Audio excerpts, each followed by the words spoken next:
Olá, pessoal. Hoje, quarta-feira de 2021, dia 8/9. E aí nós encerramos, na última segunda-feira, a temática, do que nós estávamos falando sobre a independência do Brasil, o processo que Dom Pedro passou para ficar, vocês leram o textinho. E hoje nós vamos iniciar uma nova temática. Também em setembro, nós comemoramos o Setembro Amarelo. Nós comemoramos, não. Nós temos uma campanha que funciona durante o mês de setembro, né? E aí nós vamos entender o que é isso. Hoje nós teremos aula de língua portuguesa. Eu esqueci de arrumar aqui, minha gente, mas é língua portuguesa, ensino religioso e história, tá? Não é matemática nem ciências, não. Eu aproveitei o slide e esqueci de mudar aqui o nome das disciplinas, das matérias. Mas o conteúdo já está certinho. Então, vamos ler aí o texto que diz de língua portuguesa sobre o que nós vamos falar. Lembrando que hoje, língua portuguesa e ensino religioso estão trabalhando juntos, tá bom? Então, vamos lá. Olá, prezados estudantes. No mês de setembro, trabalhamos uma temática muito importante, o suicídio, que na verdade nós estamos trabalhando a prevenção, do suicídio. Infelizmente, muitos jovens e até mesmo crianças têm escolhido a morte, e por isso foi criado o Setembro Amarelo. Agora vocês devem querer saber, devem saber o porquê foi escolhido esse nome para a campanha, Então vamos lá. O semáforo possui 3 cores. O vermelho, a gente sabe que é para parar, o verde para seguir e o amarelo para que prestemos atenção.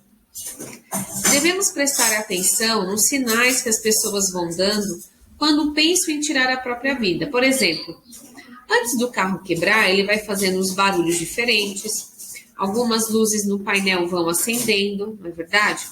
As pessoas também vão dando sinais quando não estão bem na alma.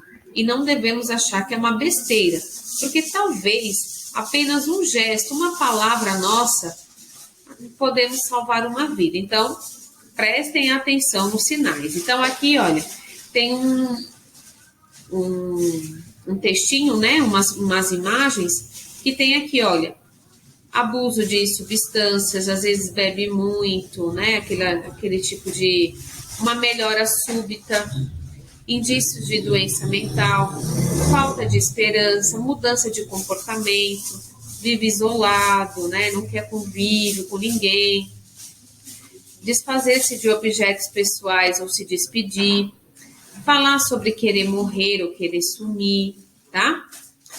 Mas, apesar de ter dado o exemplo do semáforo como temática do Setembro Amarelo, a verdadeira inspiração para a escolha do nome da campanha foi a história trágica de um jovem chamado Mike M., com 17 anos, que usou o próprio carro da cor amarela para tirar a sua vida, E no velório desse menino começaram a distribuir, os parentes, começaram a distribuir um monte de fitinha amarela, cartões amarelos, E aí acabamos que foi utilizado, via mundial, o amarelo, em homenagem aí ao Mike, que usou, infelizmente, o próprio carro para tirar a própria vida, Enfim, tudo era distribuído na cor amarela com o objetivo de prevenir também outros jovens e também fazendo referência ao carro do Mike, E aí nós vamos falar também do Centro de Valorização da Vida, que é o CCV. O Centro de Valorização da Vida é reconhecido como unidade pública federal desde a década de 70. É uma organização sem fins lucrativos e filantrópica que busca dar apoio emocional e prevenção do suicídio para quem precisa. Desde 2015, é possível entrar em contato com eles através do telefone de maneira gratuita, basta ligar para o número 188. O atendimento é anônimo e realizado por voluntários que guardam sigilo. Também é possível acessar o chat online, enviar um e-mail ou ir a um dos postos de atendimento físico. O Setembro Amarelo foi realizado pelo CCV, que é o Centro de Valorização da Vida, em 2015. E o mês escolhido é o setembro, pois é o mesmo mês do Dia Mundial de Prevenção do Suicídio, realizado no dia 10 de setembro. E aqui vocês têm um celular com algumas linhas aqui, né? E agora é a sua vez de deixar uma mensagem para ajudar alguém que esteja precisando nesse momento.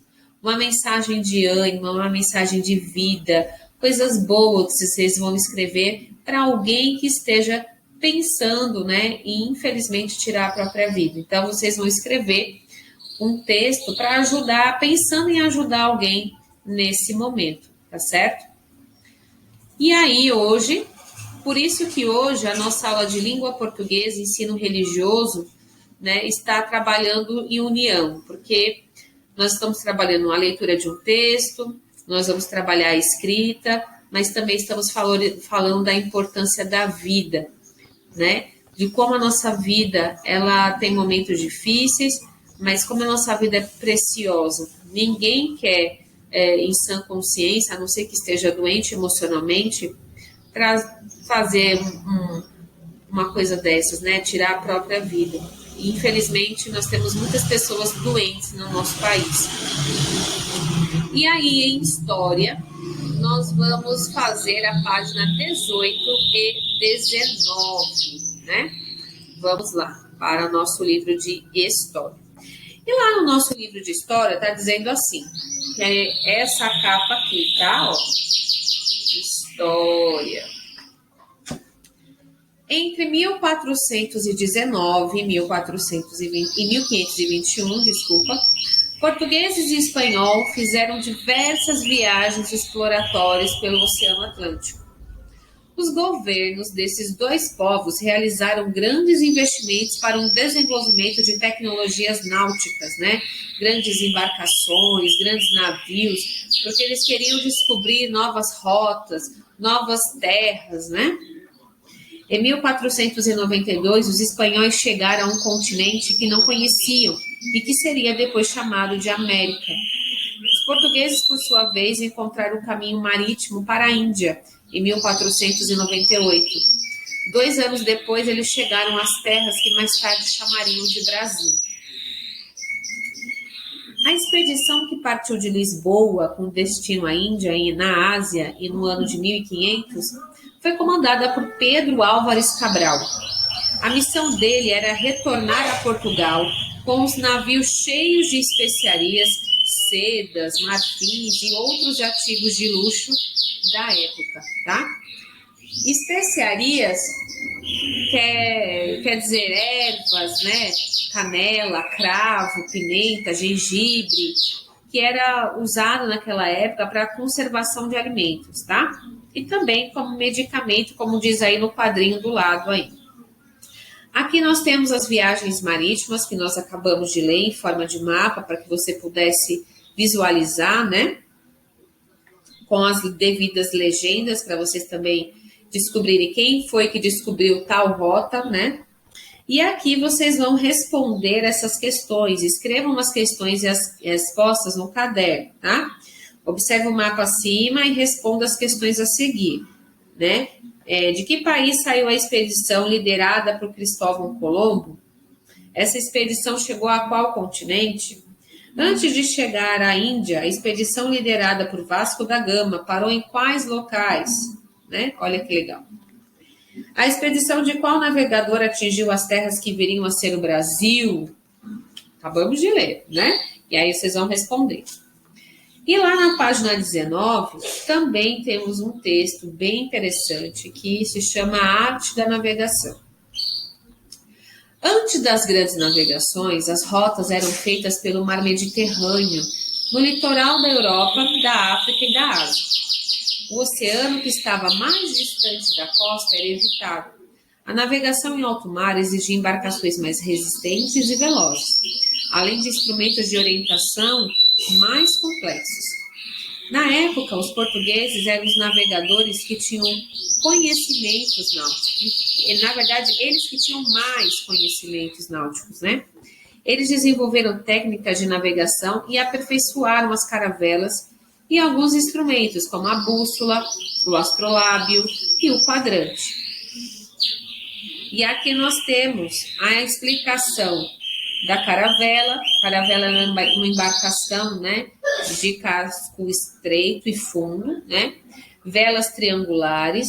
Ela é muito resistente e veloz, como está dizendo aqui, né? E aqui tem a representação, né, das caravelas do século XVI. Olha que legal. Depois temos a bússola. A bússola, você sabe que é um instrumento de orientação. Tem uma agulha magnética que aponta sempre para o norte, de origem chinesa, e foi aperfeiçoada na época, né? O astrolábio era um instrumento de medida de altura dos astros, como ele era possível localizar barcos em alto mar. Olha que legal, isso foi um astrolábio feito no século XIV. E o quadrante era um instrumento que media a altura dos astros, ajudando na localização em alto mar. Olha que legal. E aqui vocês vão responder também essas duas questões no caderno, que aqui não tem espaço, né? De que maneira os instrumentos de orientação contribuíram para o sucesso dos portugueses na época das grandes navegações? Será que foi importante, né, esses instrumentos? Hoje, que instrumentos você e sua família costumam usar para traçar uma rota ou procurar um local? Isso é fácil, né, gente? Todo mundo sabe, mas eu não vou dizer hoje, porque obviamente vocês vão fazer aí essas duas atividades. Então, nós temos aqui um texto muito legal, falando sobre o Setembro Amarelo, como ele surgiu, a importância, né, da gente poder ajudar essas pessoas, que elas estão doentes, né? A divulgação do número 188 aí, para quem está precisando desse momento, né? E aqui temos duas páginas, dos 18 e 19 de história para fazermos. Lembrando que a atividade de língua portuguesa hoje tem aí também atividade de ensino religioso junta e misturado, né? Então, meu gente, sem mais delongas, a nossa aula de quarta-feira está aqui concluída. Não esqueçam de olhar no grupo, né, o nome das crianças que virão na quinta-feira, tá bom? Fiquem todos com Deus. Grande beijo. Tchau, tchau. Até amanhã.